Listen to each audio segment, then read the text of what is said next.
Si me muevo a una velocidad constante, las leyes de la física se comportan exactamente igual. Pero si giro a una velocidad constante, la bola se va hacia un lado, como si la física misma hubiera cambiado.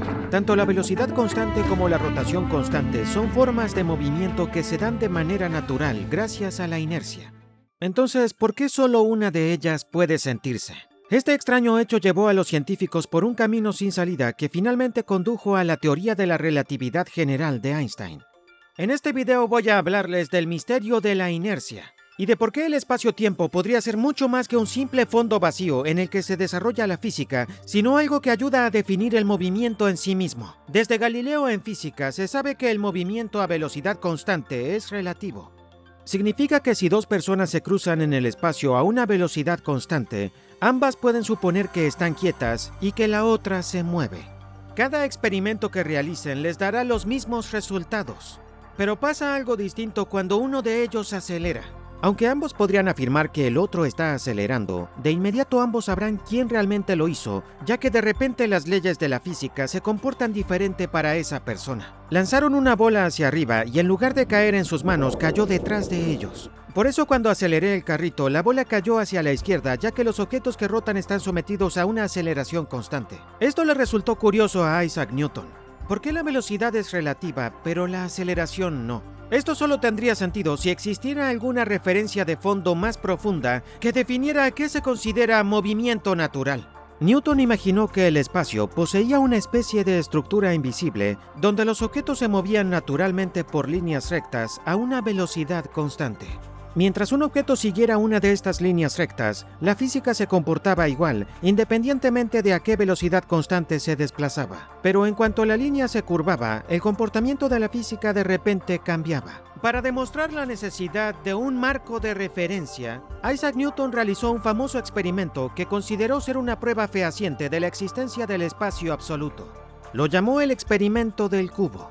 Imaginen que tenemos un cubo de agua. Cuando giramos el cubo, al principio el agua permanece quieta respecto a las paredes, pero más tarde el agua también empieza a girar.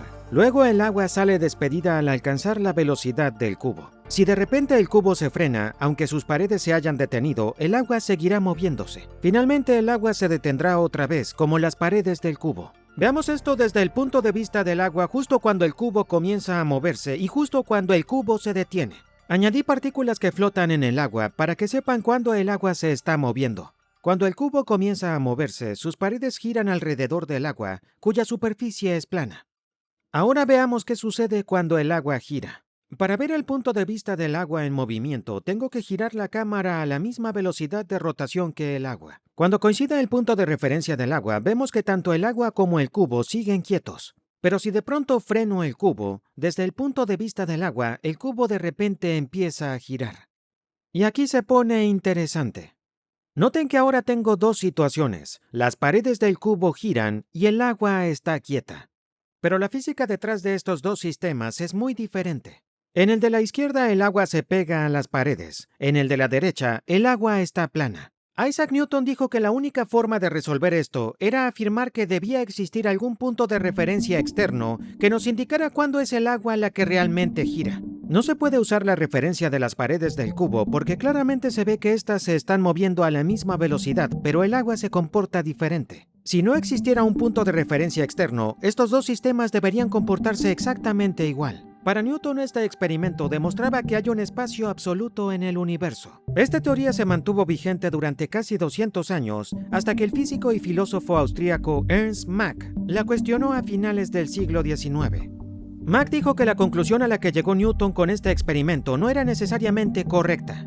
En lugar de demostrar la existencia del espacio absoluto, Mach propuso que la razón por la que sabemos que el cubo está girando es porque el universo está lleno de estrellas, planetas y galaxias que sirven de referencia para la rotación. Según Mach, este movimiento no inercial, como la aceleración y rotación, se define en relación con toda la materia del universo y no en relación con ese supuesto espacio místico. Mach argumentó que si las estrellas y galaxias lejanas giraran alrededor de un cubo inmóvil, el agua del cubo seguiría subiendo por las paredes, ya que la rotación solo tiene sentido en relación con el resto de la materia del universo. Un gran admirador de Mach fue Albert Einstein.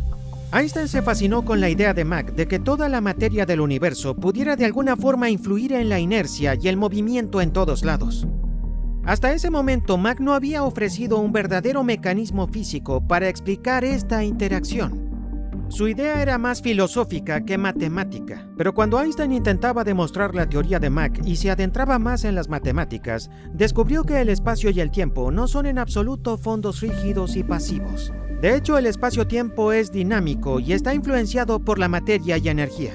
Los objetos masivos distorsionan literalmente la geometría del espacio-tiempo.